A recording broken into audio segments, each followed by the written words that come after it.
Comment distinguer un accompagnement spirituel d'un contrôle, d'une manipulation? Comment distinguer? Ouais, il faut réfléchir, utiliser son cerveau pour réfléchir et faire preuve de discernement. Quand je regarde les chrétiens aujourd'hui, quand je regarde ce qu'ils subissent dans certaines communautés, je me demande, mais pourquoi certains chrétiens, quand ils viennent à l'église, ils laissent leur cerveau dehors? Des fois, il suffit même seulement de réfléchir pour savoir que non, là, on est en train de nous manipuler, là, on est en train d'essayer de nous contrôler, la réflexion. Je vais vous raconter une histoire qui m'est arrivée il y a quelques années quand je me suis converti.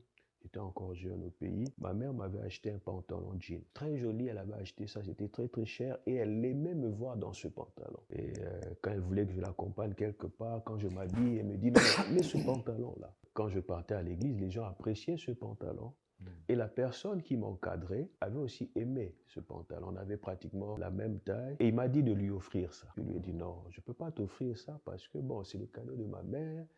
Elle l'aime, ça lui fait plaisir de me voir dedans. Si je t'offre ça, si elle me pose la question, où est-ce que c'est parti? Ça va être compliqué à gérer, donc je ne peux pas faire ça. Et vous savez ce qui s'est passé? C'est une histoire authentique qui m'est arrivée. 3 jours après, on était dans une réunion parce que c'est quelqu'un qui nous encadrait, qui formait. On était dans une réunion. Après une réunion, il m'a dit de rester parce qu'il avait un message pour moi. Je suis resté et puis j'ai dit, je suis là, quel est le message? Il dit, non, j'étais en train de prier. Dieu m'a dit que tu dois me donner ce pantalon. Parce que je l'avais aussi porté. Je vous dis, c'est une histoire vraie. Wow. 2 jours avant, il m'avait dit de lui offrir. J'avais refusé. Et comment est-ce que... Ah, c'était pas la confirmation. Quelques jours après...